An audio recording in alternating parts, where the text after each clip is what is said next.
Hey family, I pray you all are doing well in the mighty name of Jesus Christ. A very, very quick word, advice, warning, encouragement right now. There are some of you that are about to receive what God has prepared for you for the longest time. The promise is upon you, and prophecy is about to be fulfilled in your life.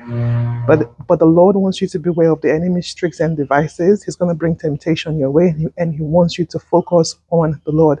The Lord wants you to focus on Him and His word in this hour, so that you don't miss out on what is about to come upon you.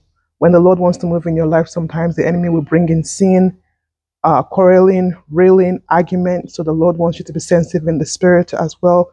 Continue in praying. This is your time. This is your hour. And I pray for you that the enemy will not steal what God wants to bring upon you in this hour in Jesus' mighty name. So get ready to receive your prophecy being fulfilled in this hour. God is about to cause some of you to begin to recover what you've lost and be restored in this season in Jesus' mighty holy name. Be mightily blessed and be encouraged. Shalom.